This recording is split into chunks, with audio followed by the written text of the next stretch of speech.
My name is Captain Kalin Vance. I wore the American flag on my sleeve through deserts, jungles, and bullet-riddled valleys. I survived ambushes in forgotten corners of the world, but the deepest wound didn't come from enemy fire. It came from the polished cedar walls of my grandfather's study, where my own family erased me with a smile. On the day I returned home to mourn the man who believed in me, they handed me a set of rusty truck keys and a cruel smirk while leaving millions to my sister and her husband. They thought that was the end of my story. They didn't know I had been trained to endure worse. They didn't know they just gave me a weapon. Before I take you through the most personal battle I've ever fought, I want to ask, where are you watching from and how old are you? Subscribe to Subtle Revenge Stories if you're ready for a story that might just stay with you forever. I didn't expect a hero's welcome, but I didn't expect to be erased either. The day I returned home from Ramstein Air Base, Vermont, greeted me with its first snowfall of the season. Maple trees stood bare, their limbs dressed in powdery white. I should have felt peace, nostalgia, maybe even joy. Instead, I walked into my grandfather's study and sat in a room that smelled like moneywood polish and judgment. The fireplace crackled, but the air was ice. My father sat behind the Wall Street Journal, pretending I wasn't there. My sister Genevieve crossed her legs elegantly, adjusting her silk scarf like she was posing for a portrait. Sterling, her husband, and a man I wouldn't trust to carry my laundry, checked his Rolex as if my presence was a waste of time. No one greeted me. No hugs. No welcome home. Just silence. The kind that weighs heavy on your chest.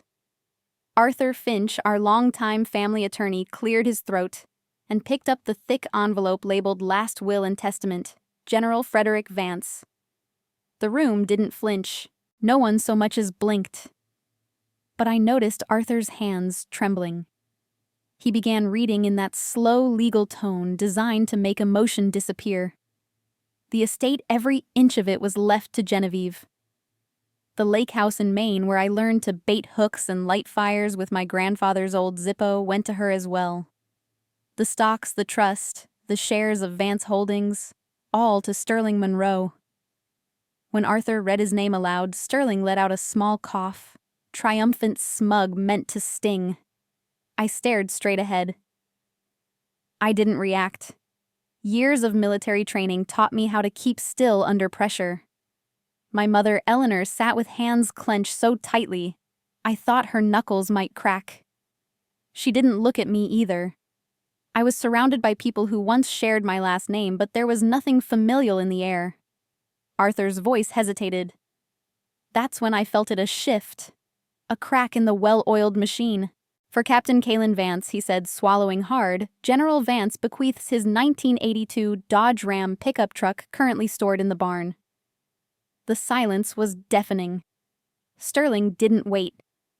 He stood up, crossed the room with exaggerated steps, picked up the keys from Arthur's desk, and flicked them toward me. They skittered across the hardwood, stopping just inches from my boot. A gift for the captain, he said, grinning like a predator. Now take your rust bucket and get the hell out of this family's sight. He wanted a reaction, tears, rage, a breakdown. I gave him none of it. I bent down, slowly picked up the keys with a steady hand, stood tall, and locked eyes with him. My voice was low, calm, unmoved. Roger that. Then I turned around and walked out without a word. They thought that was the end. What they didn't understand is that Rangers don't retreat. We regroup. And that day, standing in the snow, I realized the real war was just beginning. As I walked out of that mansion, keys in hand, a memory struck me so sharply I nearly stumbled. It wasn't a gunshot, an explosion, or even a patrol gone wrong. It was a dinner table ours. Mahogany so polished you could see your reflection, a chandelier hanging like judgment above our heads. I must have been 12 the first time I noticed the pattern. Every meal felt like a board meeting with silverware. My father at the head of the table, clipboard, mind wine in one hand, criticism in the other. His favorite subject, Genevieve's brilliance. He'd analyze her school reports like quarterly earnings. A pre-law student at Yale. That's a Vance. You've met the Denson boy, right? His father's on Goldman's board. She would smile politely already, mastering the politics of charm, already fluent in ambition. Then the shift would come. His eyes would land on me, and the temperature would drop 10 degrees. Still playing with those toy soldiers of yours, he'd say with a theatrical sigh. You know your mother gets embarrassed at the club when people ask what you're into. My mother, always the peacekeeper, never the protector, would reach for the asparagus or refill her wine glass, whispering something like, "Let's not ruin dinner." That was the routine. Genevieve was groomed. I was tolerated. At best. I learned how to eat fast not because I was hungry, but because I needed to retreat. Retreat to my room, my imagination to the safety of military biographies and war documentaries. Those men, those warriors, they were the only ones who ever made sense to me. My passion wasn't rebellion, it was survival. And still they tried to feminize it, smooth it out. I remember the Christmas I was 16. The tree reached the ceiling, crystal ornaments catching every flicker of light. Genevieve unwrapped a brand new MacBook Pro. An investment my father beamed. Top-tier lawyers need top-tier tools. Then it was my turn. I peeled away the wrapping paper from a large box, revealing a set of neon pink boxing gloves and a matching tracksuit. A forced, humiliating attempt to soften me. That'll help you burn off some of that edge, he said. No husband wants a wife who's constantly swinging. Genevieve laughed. Not a chuckle, a giggle. Like broken glass. That night, I went to the basement gym and hit the heavy bag until my knuckles split. I didn't cry. I didn't yell. I just punched through the ache in my chest, trying to bruise the part of me that still hoped he might be proud someday. Those gloves, they weren't just pink. They were proof. Proof that no matter what I did, I'd always be too much or never enough. In that house, strength was a flaw. Independence, a threat. But what they didn't understand back then, what they still couldn't grasp, is that you don't get to shape a soldier's will with shame. You only sharpen it. And that sharpening had begun long before I ever wore the uniform. There was only one person in that family who ever looked me in the eye without flinching. General Kalin Vance, my grandfather. A man who'd seen combat in 3 wars, who kept a copy of Marcus Aurelius's Meditations on his nightstand, and believed discipline wasn't about punishment, but principle. He didn't speak often, but when he did, his words settled into your bones like steel. He was the one who told me at age 13, after watching me break down a rifle blindfolded at a local ROTC demo. You've got the instincts, Kay. The spine. The world won't reward it, but it'll need it. That sentence stayed with me like a brand. He never tried to make me softer, quieter, more palatable for cocktail conversations. He didn't care if I wore combat boots or ballet flats. He only cared that I could stand tall. When I told him I wanted to enlist after high school, he didn't try to talk me out of it like the rest of them. Instead, he showed up at our house in a blizzard unannounced. His trench coat dusted with snow, walked right into the living room where my father was mid-rant and placed a steady hand on my shoulder. To serve this country is never disgrace, Harrison, he said calmly. Voice steady, unmoved by my father's purple fury. It's the highest honor, and Kay will wear it well. My father's jaw clenched. My mother dabbed her eyes with a linen napkin. Genevieve rolled hers, but I felt something shift inside me. Not just pride permission. That moment became my quiet source of strength. The last time I saw my grandfather alive, he was lying in a hospital bed, body frail, breath shallow. But his eyes, those eyes, still had fire. He handed me his old dog-eared copy of Meditations, the leather cracked his notes scribbled in the margins. His finger, thin and papery, pointed to a passage he had underlined.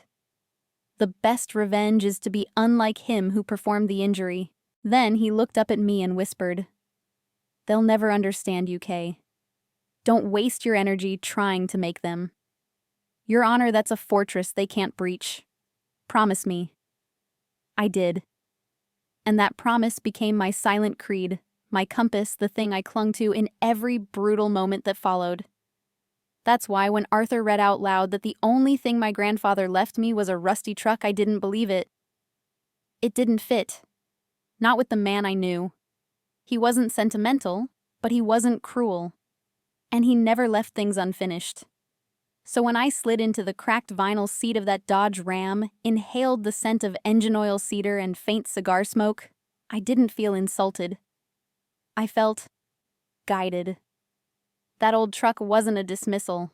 It was a message. And when I opened the glove compartment and felt something click that wasn't supposed to, I knew he'd left more than a memory. He'd left a mission. The click was subtle, but unmistakable. It wasn't the flimsy plastic snap of a standard glove compartment latch. It was mechanical, deliberate, engineered. My pulse quickened. I slid my fingers underneath the lip of the compartment and felt around until I found it a small circular indentation, no bigger than a dime. I pressed my thumb against it. A soft hum responded, followed by another quiet click. Then the glove box eased open on its own. Inside, tucked beneath a folded leather map of New England, was a USB drive taped carefully to the underside of the panel. No dust, no fingerprints, just intention. I stared at it for a moment, the weight of it far greater than its physical mass. This wasn't just a tech gadget. This was a key, a seed, a warning. I took it in my hand, and for the first time since walking out of that courtroom-like study, I felt something deeper than hurt. I felt the shape of a truth bigger than betrayal. I went back to the cabin I was renting, a bare-bones little place in the pines just outside of town. No central heat. Spotty cell service. It was as far from the Vance estate as I could get without leaving Vermont entirely. And that suited me fine. I didn't need luxury. I needed clarity. The moment I stepped inside, I pulled out my encrypted laptop, lit the fireplace, and stared at the USB for a full minute before plugging it in. I didn't open anything. Not yet. Not without backup. Some missions you don't walk alone. And I knew exactly who I needed. Max Rivera. The last time I saw Max, he was dragging me behind a jagged boulder in the Korengal Valley, bullets tearing up the dirt around us. He had saved my life without fanfare, without hesitation. That kind of trust, unshakable. I hadn't spoken to him in over 2 years, not since he moved to Austin to start his own cybersecurity firm. But when I called, he answered on the second ring. "Captain," he said. Not Kay, not Kalin. Captain. It wasn't just respect. It was recognition. I gave him a stripped-down version of the situation. No emotion, no fluff. Just the core intel, the will, the truck, the drive. He didn't ask questions. He didn't doubt. Send it over. Encrypted channel. I'll take a look. No charge. I tried to protest out of habit more than pride. He cut me off. "You took a round for my team once, remember? This isn't a favor. It's just what we do." His voice dropped half a tone. "Besides, I hate bullies in designer suits." I sent the files immediately. No hesitation. With Max, I didn't need contracts or disclaimers. Just trust. The kind my blood family had never given me. As the fire crackled beside me, the room warmed, but the air felt sharper, more focused. This wasn't about revenge, not the petty kind. This was about truth. About reclaiming something that was always mine, but never allowed to be named. I didn't know what the drive would reveal yet. But I knew one thing with absolute certainty. My grandfather hadn't handed me a vehicle. He had handed me a weapon. I barely slept that night. Not because of nerves, but because my mind had finally locked onto a mission again, clear-focused, relentless. The kind of clarity I hadn't felt since my last deployment. Just before dawn, a soft chime alerted me to Max's encrypted response. The subject line was brief, initial recon. I clicked. Attached was a single audio file, a short transcript, and a line of text that simply read, "It starts here." My hands hovered for a beat. Then I clicked play.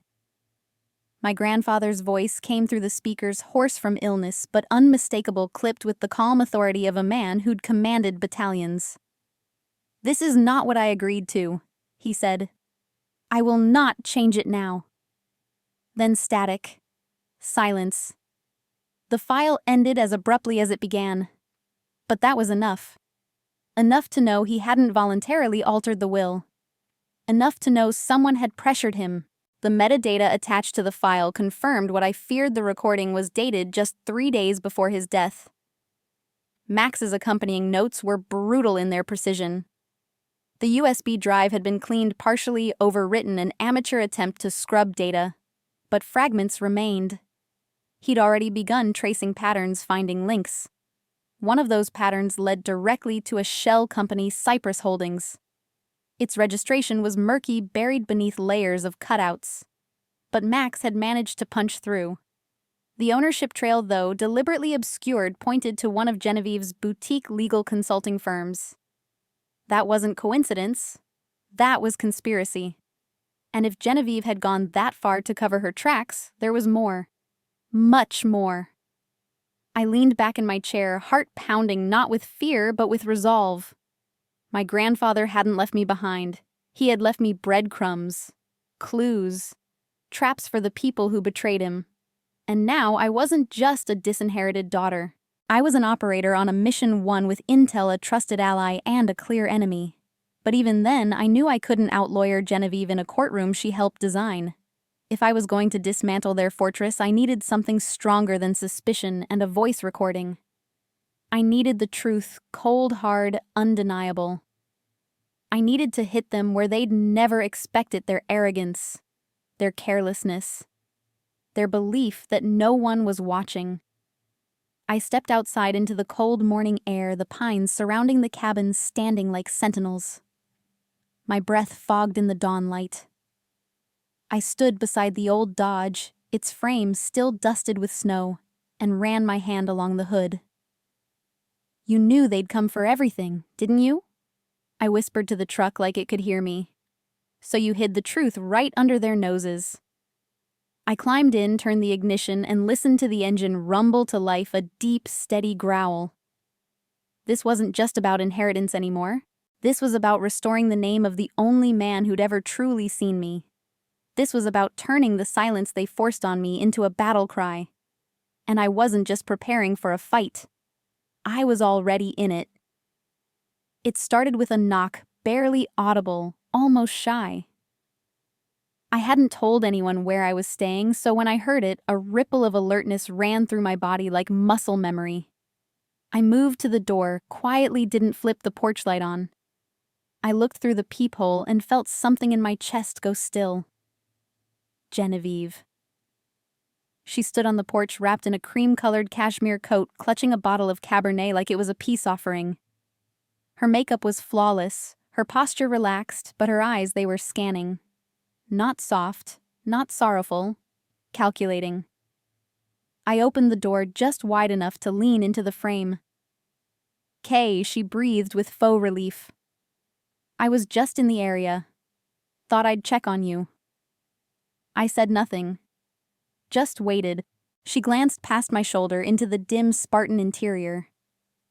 Her gaze lingered on my laptop, still glowing softly from the kitchen table. "This place is cozy," she added like she was touring a fixer-upper. I stepped aside and gestured. "Come in. If you're here to snoop, might as well be warm doing it." She laughed lightly, a carefully practiced sound. "Don't be like that." But she walked in. And just like that, my sister, draped in wealth, layered in charm, was inside my world. I offered her a glass of water. She declined. Sat at the edge of the worn sofa like it might stain her. I stayed standing. Let her speak. "Look," she began, crossing one leg over the other. "I know things got tense back at the house. But I'm worried about you, Kay. You looked blindsided." I raised an eyebrow. "By the will?" She hesitated for half a second. "By everything. It's been a tough year for all of us. Grandpa's passing, family stress, the transition." Her words trailed off like a hook left dangling. I watched her. Every lawyer trick I'd seen her use in courtrooms growing up, she was trying here. Soften, Shift. Lead the witness. What transition, I asked. Her smile didn't reach her eyes. Oh, just the reallocation of responsibilities. Sterling's stepping into some of Grandpa's business holdings. Dad's restructuring things. Convenient, I said flatly, given the timing. She tilted her head. Kay, this doesn't have to be ugly. I said nothing. She stood and moved toward the window eyes on the frost-covered trees beyond. You're not alone, you know. You don't have to isolate yourself out here like a soldier in exile. I let the silence speak for me. She turned, walked slowly to the door, and stopped. Her hand on the knob, her voice turned just a shade colder. You're not thinking of challenging the will, are you? It wasn't concern. It was a probe.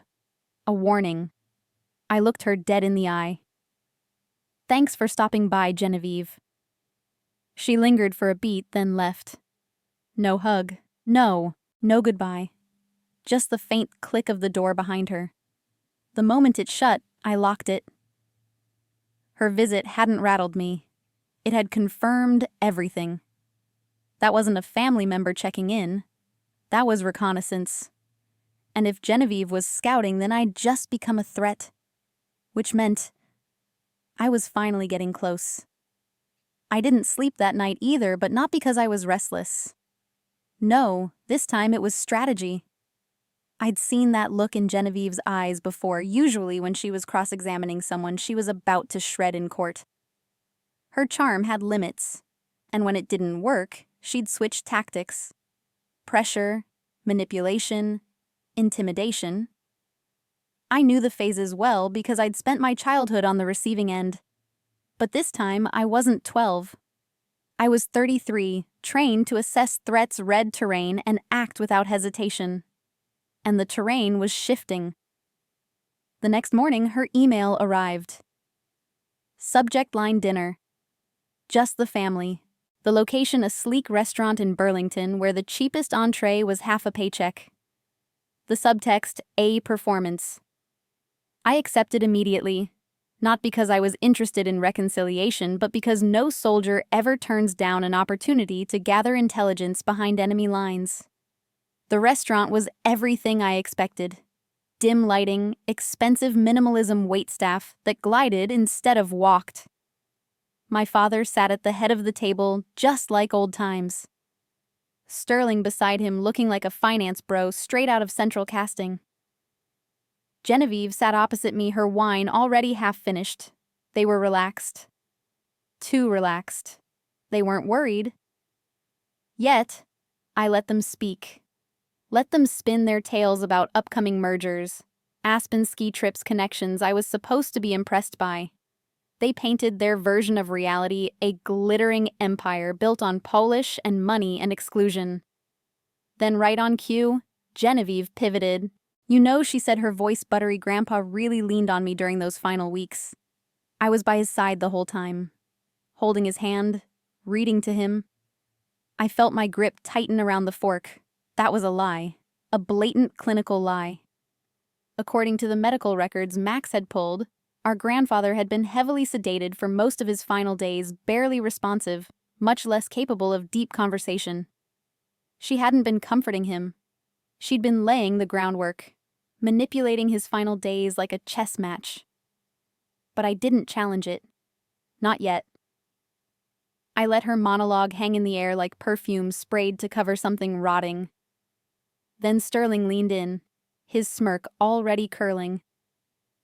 "So, Kay?" he said, voice soaked in condescension. "I hear Rangers are trained to thrive in harsh conditions. That old Dodge of yours should be a breeze, huh?" Genevieve let out a soft laugh, delicate and razor-sharp. My father sipped his wine without a word, but I saw the ghost of a smile playing at the corners of his mouth. It was a trap. They wanted me to react, to lose composure, to show them that I was still the emotional wild card they could discredit and dismiss. I thought back to SEER training, survival, evasion, resistance, escape. Never let your captors control your emotions. So I didn't. I smiled, took a sip of water, and waited. The moment came as they grew comfortable in their performance, certain I was cornered. That's when I said it. Quietly. Clearly. The truck isn't the problem. The problem is that the will was changed. Silence hit the table like a hammer. Their faces flickered, not fear, not yet, but surprise. They hadn't expected a counterstrike this soon. I hadn't come to dinner for conversation. I'd come to let them know I was watching, and I wasn't bluffing. The effect of my words was instantaneous. It was like I had dropped a flashbang grenade right in the middle of their wine-soaked little theater. Sterling's smirk disappeared. Genevieve's perfectly composed face froze, not entirely, but enough for me to see the mask slip. And my father. He didn't speak. He just slowly, deliberately set his glass down and stared at me with those cold, unreadable eyes. But that silence. Oh, it spoke volumes. It screamed of alarm, of recalculating, of trying to assess just how much I actually knew. I didn't say another word. I didn't need to. I wanted them off balance. I wanted them wondering if I had a smoking gun, or if I was bluffing. Genevieve recovered first, of course. She always had the fastest reflexes when it came to spinning a story. She tilted her head, eyes narrowing, and her voice turned soft like silk hiding a blade. That's a serious accusation, Kalin. Do you have any proof? There it was, the gauntlet. She expected me to flinch, to backpedal, to get defensive. I didn't. I just looked at her, held her gaze, and offered the faintest shrug. I guess we'll see. And just like that, I watched her confidence twitch. Not collapse, but falter. It was enough. After dinner, I walked out without a hug, without a handshake, without a backward glance. But my mind was already racing. The bluff had landed. Now I needed to make sure the proof did too. Back at the cabin, my laptop blinked with a new message. Not from Max, but from Genevieve's law firm. I opened it and stared at the body of the email for a long, quiet moment. They'd offered me a settlement. $5,000. A one-time payment labeled as reintegration assistance. In exchange, I'd sign away any and all claims to the estate. No mention of the will. No admission of wrongdoing. Just a cold, sterile document dressed in legal niceties and fake sympathy. $5,000. After decades of being dismissed, diminished, erased. After serving this country bleeding for it surviving in places that don't even show up on most maps. $5,000. That wasn't an olive branch. That was an insult wrapped in velvet and tied with arrogance. I didn't get angry right away.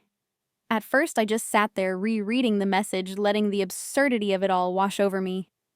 But then it started to sink in. The sheer audacity. The belief that I could be bought off, pushed aside, erased once again for less than the cost of one of Sterling's watches. That was when the rage came, not wild or uncontrollable, but cold and focused. The kind of rage that doesn't burn out. The kind that sharpens you, refines you. I stood, walked to the window, and stared out at the snow falling through the pines. My reflection looked back at me, still silent steel. They wanted me gone. They thought this little bribe would seal the deal. What they didn't understand is that I wasn't fighting for money. I was fighting for truth. For my grandfather. For myself. And if they thought $5,000 was enough to bury me, they were about to learn what it really costs to silence a ranger. I didn't delete the email. I printed it, highlighted the language, filed it under a new folder on my encrypted drive labeled Operation Justice. I stared at that name for a while, fingers resting on the keys. It felt right, precise. I wasn't planning an emotional outburst. I was planning a mission. And like any mission, it would start with intelligence. I knew Genevieve's strength law. She thrived in courtrooms and contracts and carefully scripted performances. So I couldn't fight her there. Not yet. But I could outmaneuver her. I could dig where she thought no one would. And I could find the cracks they didn't think I'd have the tools or the guts to exploit. My first call wasn't to another attorney. It was to Max. Secure line. 1 ring. Captain, he said, I didn't waste time. I'm sending over the USB files. I want a full forensic sweep. And I need a deep dive into a shell corporation, Cypress Holdings. Every layer, every transfer, every link you can dig up. There was no hesitation. Roger, that he replied. That phrase used to be code for action in the field. Now it meant something different. Loyalty. Shared purpose. A few hours later, while the early light of Vermont crept over the horizon, Max's initial report hit my inbox. It was clean, precise, and brutal. The USB had been tampered with, yes, but not expertly. Whoever tried to wipe it didn't count on military-grade recovery tools. Max had salvaged a handful of fragmented audio files and a string of metadata tags enough to confirm timestamps. But one file stood out. An audio clip, faint but clear. My grandfather's voice. Weak, yes, but defiant. This is not what I agreed to. I will not change it now. It was less than 10 seconds. But in legal warfare, 10 seconds of clarity can topple an empire. Then came the kicker, Cypress Holdings. The company tied to a sudden shift in my grandfather's financial portfolio, just before his death, was traced through a trail of layered subsidiaries and vague consulting contracts to a firm Genevieve had quietly launched last year. A boutique advisory outfit with exactly one client. Vance Holdings. That was it. The link. Not definitive yet, but close. We weren't just speculating anymore. We were building a foundation, and it wasn't made of suspicion, it was made of data. Max ended the report with a simple line, more to come.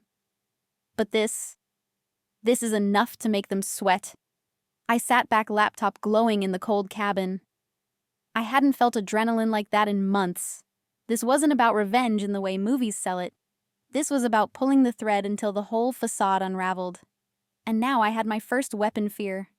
They didn't know what I had. They didn't know how much I knew. But they were about to realize I wasn't the same daughter they shoved aside in a study lined with cedar panels and contempt. I had training. I had proof. And for the first time in this fight, I had the upper hand. The next phase required boots on the ground. Not literal ones this time, but I needed to move, observe, adapt. I spent the next 2 days mapping out my next move, compiling every asset, every file, every suspicious pattern that Max had traced. But I couldn't shake the feeling that there was more. A missing link. Something vital still buried in the arrogance of my sister's confidence.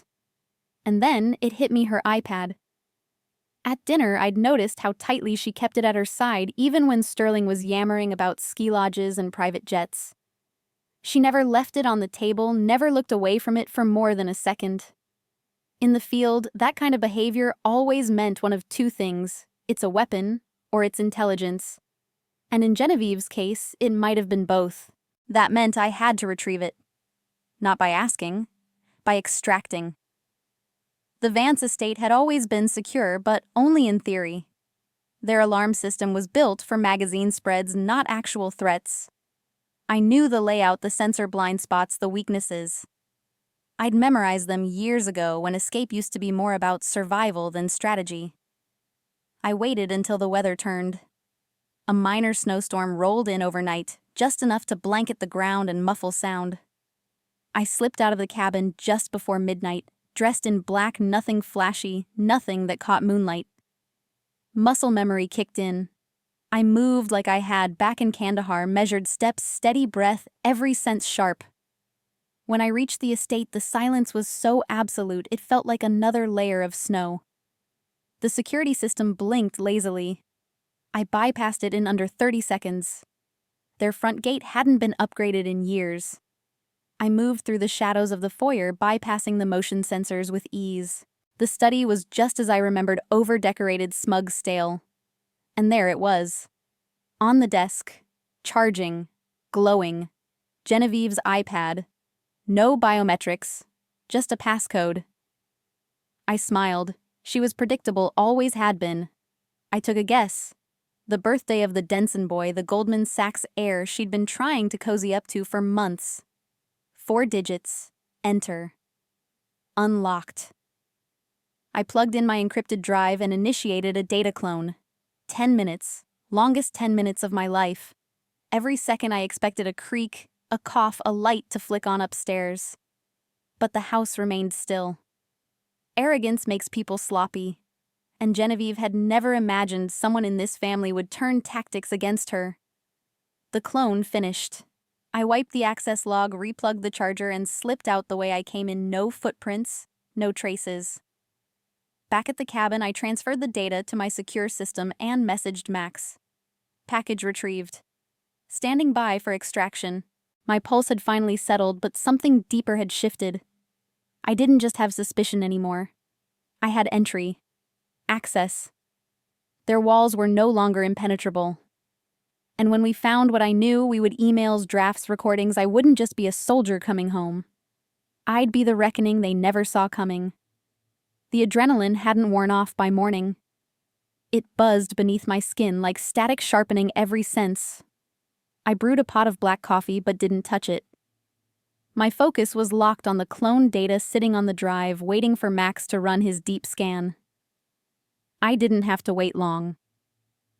Before sunrise, a secure message pinged into my inbox, initial findings attached. You'll want to sit down. I didn't. I opened the folder. The contents were messier than I'd expected. Dozens of scanned receipts, RSVPs to charity galas, itinerary emails from a luxury travel agency, and a digital journal of meal plans from her personal nutritionist. But buried in a subfolder titled Contingency, we found it. A bomb. A draft of the will. Dated 2 days before my grandfather's death. The metadata confirmed everything. This version had been created, modified, and saved at a time when he was medically incapacitated. Then right next to it was a voice memo. I clicked play. Arthur Finch. The same attorney who had read the final will out loud with sweaty palms and trembling fingers. But here, his voice was different. Strained. Panicked. Genevieve. I can't be comfortable with this. This is illegal. We shouldn't be reprinting anything. If Harrison finds out, God, if she finds out, this isn't just unethical. I'm out. The timestamp hit like a punch to the ribs. 8 p.m. the night before the altered will was filed. Proof of coercion. Proof of conspiracy. Proof of fraud. My pulse slowed as clarity settled in. This wasn't just family drama anymore. It was a legal ambush executed under the cover of grief and hierarchy, and for the first time we had them cornered. But knowing the truth and proving it in a court of law were two very different things. I needed boots-on-the-ground legal strategy now, someone who understood war, even if they'd never seen a battlefield. That's when I remembered a name. Marissa Thorne, a friend of a friend recommended by a state trooper I'd served with. Not from one of the glass tower law firms in Burlington. No marble lobby. No billing for bottled water. She was a bulldog. Young, relentless, and allergic to arrogance. I called. She answered on the first ring. Her voice was direct, clipped, businesslike. I explained everything. No tears, no theatrics. Just the facts laid out like a mission briefing. When I finished, she didn't pause. Bring the files, she said. I'll clear my morning. Her office was above a bustling coffee shop, the scent of espresso wafting up the stairs. Her desk was buried in folders, but her eyes were sharp, her movements clean, her attention unwavering. I handed her the USB, the emails, the transcript. She didn't speak until she'd seen every piece. Then she looked at me and said, Captain Vance, this isn't a family dispute. This is organized fraud, and if we move quickly, we can catch them before they shred what's left. Her tone didn't ask for permission. It declared war. And I was ready. Marissa didn't waste time. The moment she confirmed what we had, she switched into full tactical mode. Her office became a war room whiteboard filled with timelines, folders labeled with colored tabs, each piece of evidence treated like a field asset. I hadn't realized how much I missed this kind of structure, clean, focused, objective-based. She laid it all out, the original will's metadata, the suspicious financial transfers tied to Cypress Holdings, the audio file of my grandfather's protest, and Arthur Finch's panicked voicemail. "They think they're untouchable," she muttered, pacing, one hand gripping a highlighter like a weapon. "They've been insulated by money, by legacy, by silence. But you're not silent anymore." I sat across from her, back straight, hands clasped, watching her work. She reminded me of a field commander, precise, unsentimental, but deeply invested in the outcome. "We'll file a motion to freeze the assets immediately," she said. "Then request an injunction based on the probability of fraud. Once the court hears that voicemail, we'll have probable cause to dig deeper." "What about Arthur?" I asked. "He's a liability," she said without blinking. "But also a potential witness. He's cracking. You heard it in his voice. They'll try to intimidate him." "They already have," she replied. "That voicemail wasn't just fear. It was guilt. If we get to him before they do, he might talk." She paused, then looked at me carefully. "Kalin, this will get ugly. They'll attack your credibility, your stability. They'll call you a disgruntled soldier unstable from deployment. Can you handle that?" I didn't blink. "I've been shot at in mountain passes. I've dragged men twice my size through minefields. Their insults won't even register." She smiled faintly approvingly. "Good. Because we're not just challenging a document, we're exposing a network." The next 48 hours moved with military precision. Marissa filed the paperwork with the Vermont District Court, citing testamentary fraud, undue influence, and concealment of assets. She arranged a forensic expert to validate the audio files, and a subpoena for Arthur Finch before he could skip town. We made it airtight. Every line of evidence supported the next. No room for improvisation. No weak links. Meanwhile, Max worked in the background like a silent operator, tracing financial movements that tied Sterling to a consulting firm that received legal review payments weeks before the altered will was filed. It was unraveling fast. That night, as I drove back to the cabin, I let myself feel something I hadn't allowed in days. Not victory, not hope, but momentum. For the first time, they weren't ahead of me. They were scrambling. I knew my family. They operated best in shadows behind boardroom doors and closed estates. But I'd pulled them into the open. And in the open, power looks very different. Especially when it's afraid. The courtroom would come soon enough. But tonight, I allowed myself one small breath of satisfaction. Because they thought they were going to bury me. What they didn't realize is I brought a shovel too. And I was digging for the truth. The Vermont District Courtroom was quiet when we entered, but it wasn't the kind of silence that calms you. It was the kind that presses against your chest, thick with tension and consequence. The wood-paneled walls, the scent of old paper, the slow hum of the heating vents. It all reminded me of the war rooms I'd sat in before an operation. I sat beside Marissa at the petitioner's table posture, straight uniform. Sharp hands folded calmly in my lap. Every breath was measured, every movement deliberate.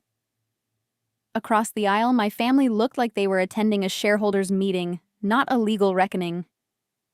Genevieve wore a navy blue power suit, crisp and smug. Sterling tapped his knee, trying to appear relaxed, but failing. And my father, Harrison Vance, sat stone-faced, his hands steepled under his chin like a corporate executioner.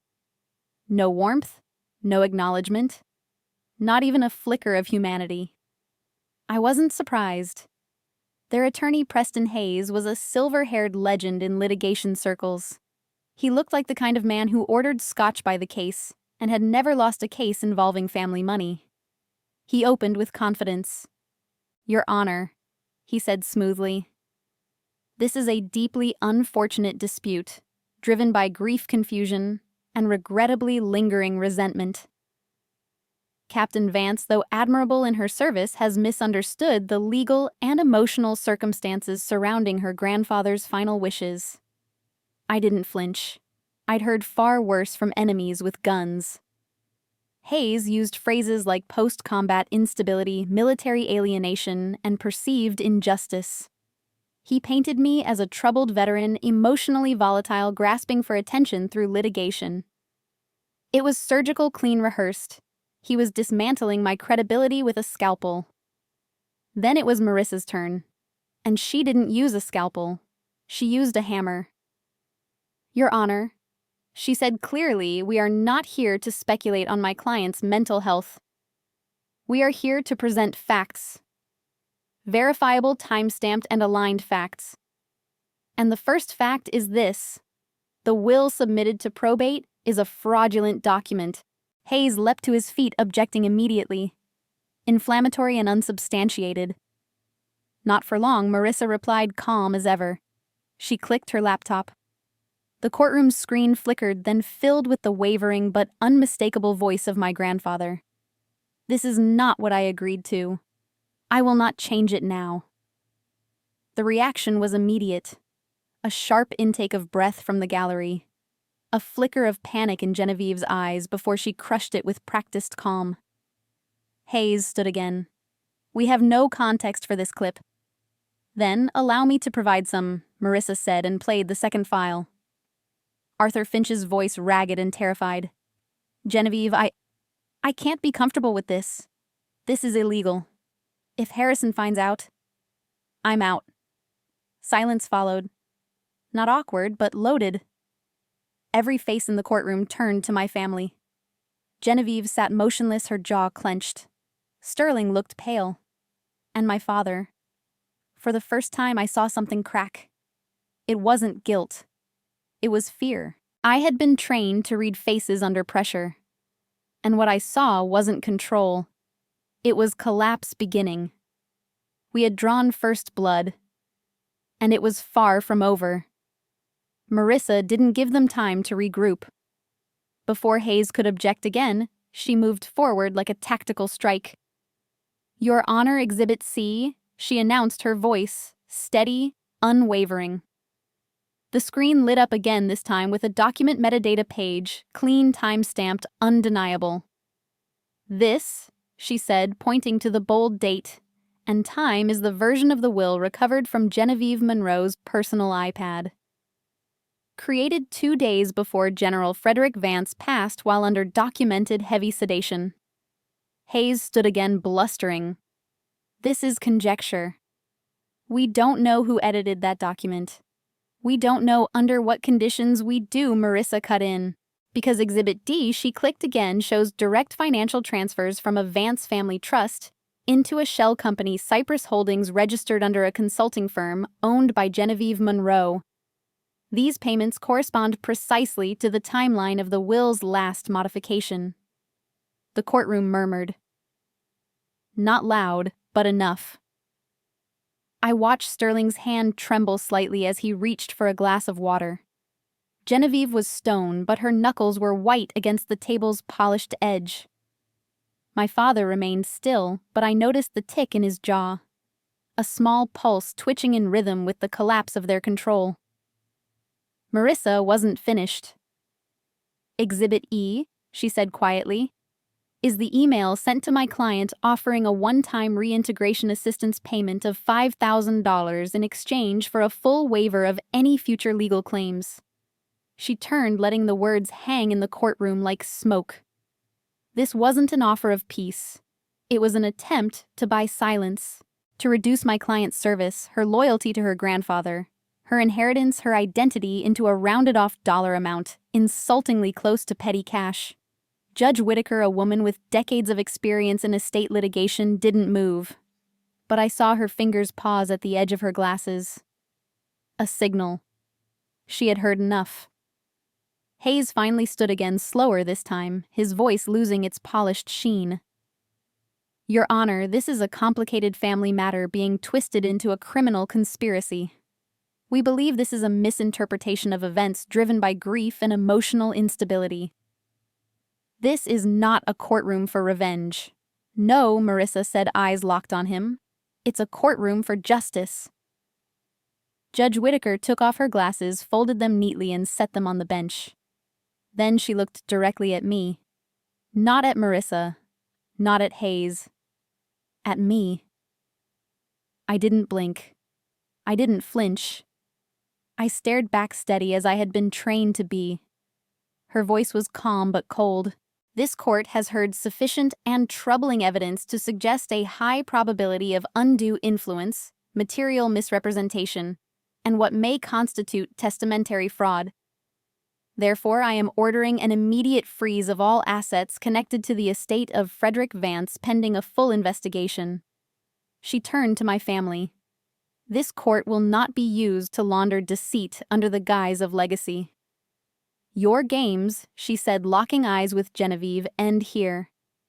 And then came the sound. Not loud, not theatrical, but final. The gavel fell. One clean strike.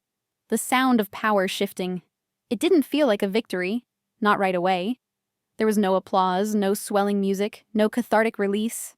Just the sharp echo of the gavel and then the rustle of papers shifting chairs stunned silence. My family looked like a house of cards caught in the first gust of wind. Genevieve stared straight ahead, lips pressed so tightly they'd gone bloodless. Sterling sat frozen, blinking his mouth slightly open as if still trying to catch up to the reality collapsing around him. My father remained seated, but his hands had moved, no longer clasped in control, now resting limp on the table like weapons laid down after defeat. I didn't move either.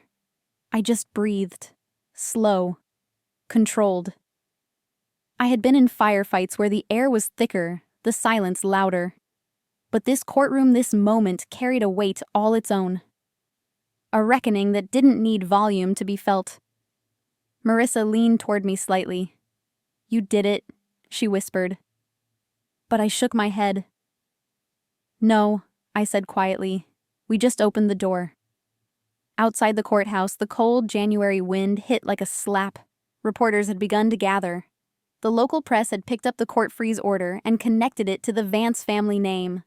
There were no microphones shoved in my face yet, but I saw the looks, the curiosity, the recognition.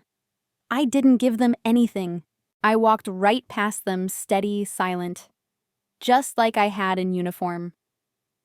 Power doesn't always look like shouting or slamming fists. Sometimes it looks like a woman walking away from everything she was never meant to survive. That night, back at the cabin, I finally collapsed onto the worn sofa, exhausted down to the marrow. The fireplace flickered low, casting long shadows across the floor. I hadn't eaten since sunrise. I didn't feel hungry. I stared at the documents spread across my table, the exhibits, the motion rulings, the signed court order, freezing the assets my family once weaponized against me. It was all there. Everything I'd fought for. But instead of elation, I felt something stranger. Emptiness. Not the hollow kind that comes from loss, but the still quiet void that comes when the noise stops. For the first time in years, the judgment was no longer mine to carry. The weight of being invisible in a house full of portraits was lifting, and in that silence something else began to take shape. Not vengeance, not triumph. Purpose. My grandfather had once told me what you build after the war. That's the true legacy. I didn't know yet what I would build, but I knew the ground beneath me was finally mine. I stood, walked to the desk and picked up the old photo of us, him in uniform, me in pigtails, both of us grinning like we had no idea the storm coming. "We're not done yet," I said aloud. "But we're close." I turned off the light, the soft hum of winter outside settling over the cabin like a blanket. The war wasn't over, but I wasn't fighting alone anymore. And for the first time since coming home, I didn't feel like a soldier in exile. I felt like a woman reclaiming her name. The message came late, just after midnight, while I was staring at the ceiling, sleep nowhere in reach. It was from an unknown number, but I recognized the tone instantly. Short. Measured. Cautious. "Kay, can you meet me at the lake house? There's something I need to tell you. Something I should have said years ago." It was signed, Mom. I didn't reply right away. I stared at the screen, my thumb hovering, heart suddenly tight. My mother hadn't spoken to me directly since the day I left the estate. Every interaction had come through lawyers, intermediaries, or silence. She had chosen her corner in that courtroom, seated beside my father, stiff and motionless hands clenched in her lap like she was holding on to the only piece of dignity she had left. And now, this. An invitation. A reckoning. I stood, reached for my jacket, and grabbed the truck keys off the hook. Snow still dusted the ground, and the wind carried that unmistakable bite of February. The road to the lake house was familiar, but every mile felt heavier than the last. The cabin came into view just as the horizon began to lighten. I saw her sitting on the porch, wrapped in a gray wool coat, shoulders hunched forward, not from cold, but from years. Years of avoidance. Years of choosing silence. I parked and stepped out, the snow crunching under my boots. She looked up when I approached, but didn't rise. Her eyes met mine, and for the first time they weren't trying to disguise anything. No performance. Just a woman staring down the face of her own failure. "You came," she said quietly. I didn't answer. I just sat down beside her on the old Adirondack chair, leaving a space between us like a scar still healing. We sat there for a while in silence, the lake frozen over the trees, skeletal against the pale sky. Then finally she spoke. I knew she whispered. I knew about the original will. Her hands twisted in her lap. "Arthur told me. Months before your grandfather died. He said Fred wanted it fair. He wanted to split things equally. Said you had honor. Said you were his legacy." I didn't interrupt. I wanted to hear the truth in her own words, not force it. She exhaled shakily. "Genevieve." She was convincing. She said you wouldn't want the responsibility, that you had your own path, that this would keep the peace. I turned to her, then voiced low. "And you believed her." She shook her head slowly. "I chose to." Her voice cracked, and this time she didn't try to stop it. "I was afraid. Afraid of your father's anger. Afraid of what would happen if I stood up to him. And I was afraid of you, afraid of what it meant that you didn't need us to become who you are." I looked out at the frozen lake. It reflected nothing, just a sheet of silence. "He told me something," she said suddenly. "The night before he died. He had a moment of clarity. He grabbed my hand and whispered, 'Tell Kay, the truck, it's the key.'" I turned slowly. Her eyes were wet now, not from manipulation, but from weight. "I never told you," she said. "I buried it with everything else I didn't want to face. I didn't forgive her in that moment. I don't think I could. But for the first time I understood her. And that understanding, quiet and complicated, was a start. I didn't speak as I stood up from that porch. My mother remained in her chair, eyes fixed on the horizon like she was still waiting for someone she let slip away years ago. I didn't offer comfort. I wasn't ready. But I gave her something quieter, my silence without rage. Then I walked down the steps and toward the old Dodge Ram, my boots leaving clear imprints in the snow. The air was sharp, clean, and heavy with something unspoken. I opened the driver's side door and slid into the familiar cracked seat. The scent of my grandfather still lingered, stale cigar smoke, cedar oil, and a faint trace of old leather. My hands moved almost automatically, running along the dashboard, the glove compartment, the space beneath the seat. But then I remembered her words. He had it modified. A fingerprint lock. "It only opens for you." I stared at the glove compartment. At first glance, it looked ordinary, worn, scratched, dusted with years. But as I ran my fingers along the edge, I found it. A small circle no larger than a coin embedded just below the latch. Barely noticeable unless you were looking for it. I pressed my thumb against it. There was a faint mechanical click. A soft, internal whir. Then the compartment opened with a gentle resistance like it had been waiting. Inside, tucked beneath a folded leather map of New England, was a thick manila envelope. My chest tightened as I reached for it. It wasn't heavy, but its presence made my hands tremble. I peeled back the flap and slid the contents into my lap. The first item was a letter handwritten in my grandfather's unmistakable scrawl. His penmanship was firm, deliberate, just like him. Kay, it began.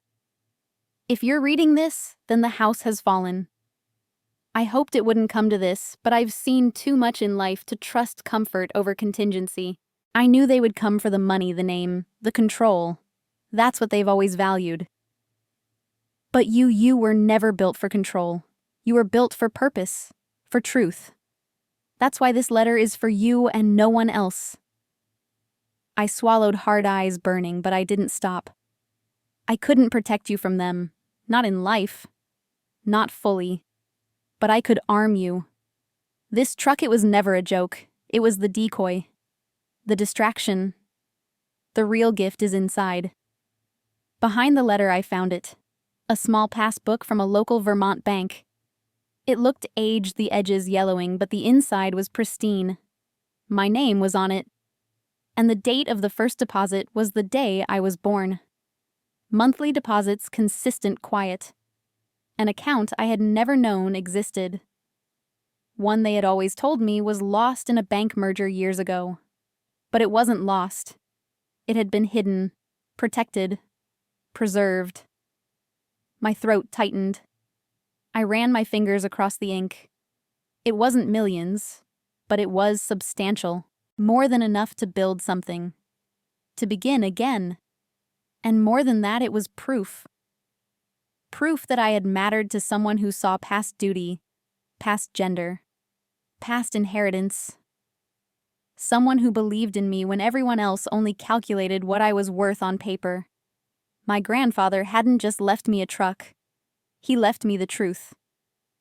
Back at Marissa's office, the legal dust had begun to settle, but I hadn't. The court had frozen, the estate launched a formal investigation, and our evidence had shifted the weight of public opinion. Genevieve's name was no longer whispered with reverence. It was murmured with suspicion. Her law license was now under review.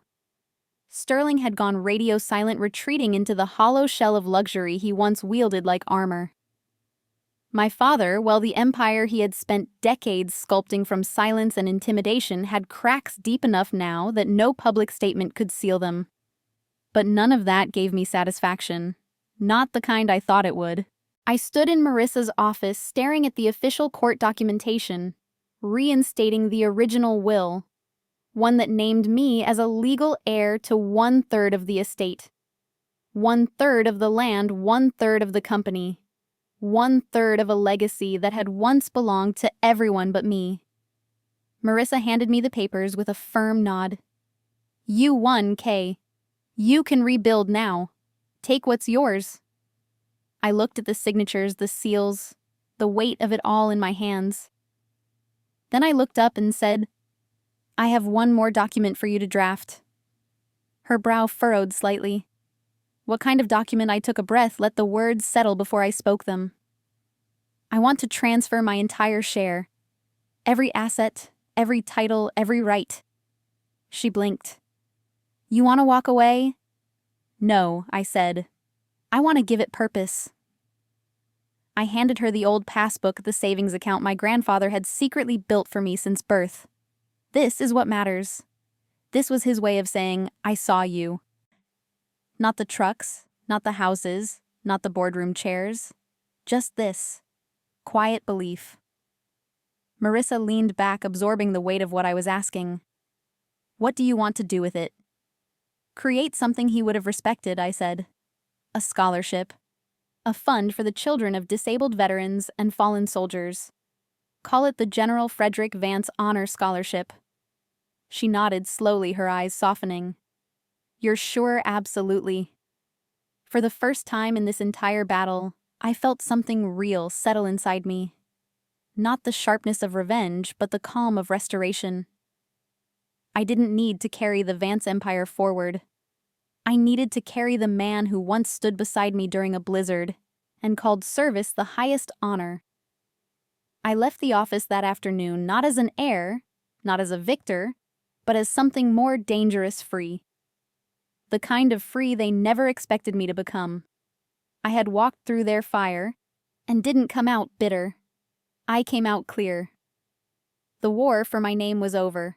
Now I could finally begin the work of building something that mattered not out of inheritance, but out of intention. My grandfather once told me that legacy isn't what you leave behind. It's what you build while you're still standing. And for the first time, I was standing on my own ground. I drove out of Vermont in the same truck they thought would humiliate me. But it didn't rattle or sputter like some old curse.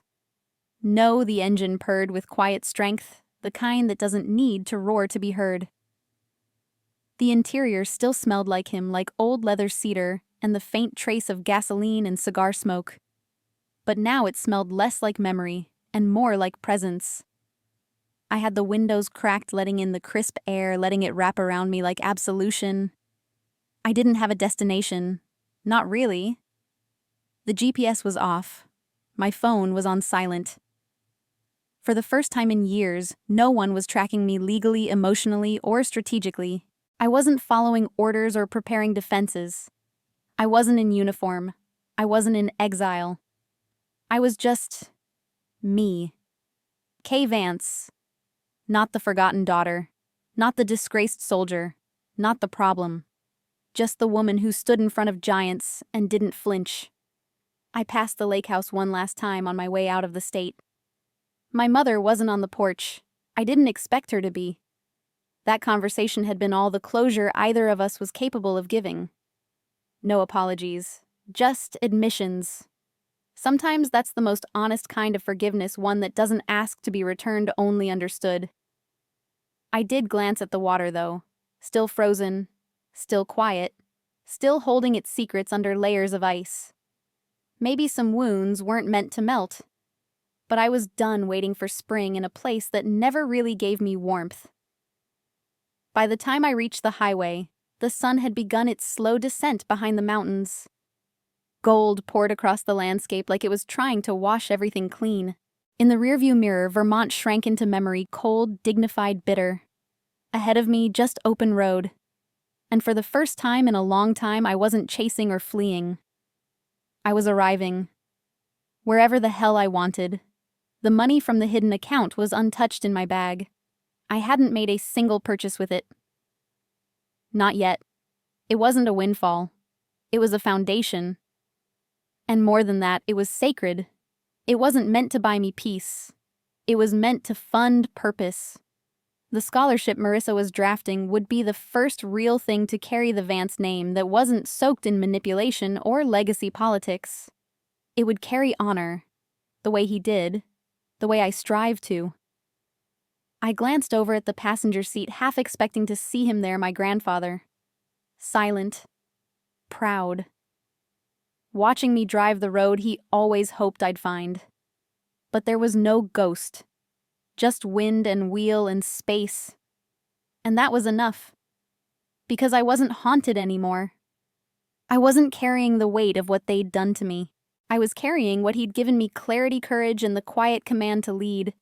And Rangers lead the way. I didn't tell anyone where I was going. Not Marissa, not Max, not even the woman at the post office who had started recognizing me by name. I just drove until the map turned green and the air lost its edge. Somewhere in the Blue Ridge Mountains, I found a small town tucked between two ridges where the roads narrowed and the people looked you in the eye when they spoke. No one knew my name there, and for once that felt like freedom, not exile.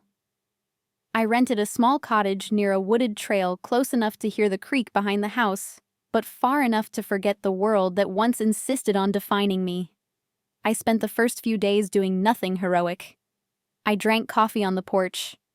I read the last chapters of my grandfather's worn copy of Meditations. I wrote.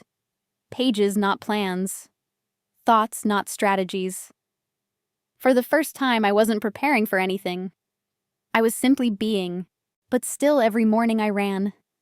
The trail was steep in parts, shaded by old trees that had been standing long before any of us learned to lie or fight or forget each other.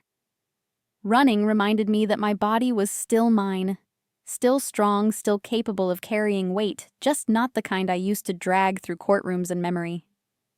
I ran past guilt, past anger, past the question of what could have been. And somewhere between mile 2 and 3 each day, I found myself letting go of the final thread of what they thought I should be. They'd built an empire of glass and called it legacy. I walked away and built something quiet, something unshakable. The scholarship fund launched without press. No press release, no gala. Just an email to a veterans organization and a small website that bore my grandfather's name, not mine. The first recipient was a young woman whose father died in Kandahar. She wrote a thank you note in shaky handwriting, not knowing who I was, or what it had cost to get that money into her hands. That was perfect. I didn't want applause. I wanted change. One small ripple at a time. Sometimes in the middle of the night, I'd wake up from dreams. Not nightmares, just echoes. The courtroom. My father's silence. Genevieve's gaze when the judge ruled against her. I didn't feel fear. I felt distance, like I'd finally stepped off the battlefield and turned my back on it without guilt. One night I took a walk under the stars. Clear sky, crisp air. I stood on a ridge overlooking the forest and whispered, "It's done." The wind didn't answer, but I didn't need it to. I'd kept my promise. I hadn't become like them. I hadn't used power to punish but to protect. I didn't inherit a legacy, I redefined it. That was my story. But I know I'm not the only one. Somewhere out there, someone else is walking away from a house that never felt like home, wondering if their silence means surrender. It doesn't. Sometimes silence is just the sound of a woman reclaiming her life. One step, one truth, 1 mile at a time. Sometimes the people who are supposed to protect you become the ones who wound you deepest. But no matter how much they try to erase your worth, your truth doesn't vanish, it waits. It waits for the moment you're strong enough to reclaim it, not with anger, but with quiet resolve. If you're a parent, ask yourself, are you lifting your children or measuring them against your own fears? And if you've ever been the forgotten one in your family, know this. Your legacy isn't what they give you. It's what you build when they stop watching. Have you ever faced a battle like mine? What did you do? Share your story in the comments. And if this meant something to you, like subscribe and pass it on. Thank you for listening.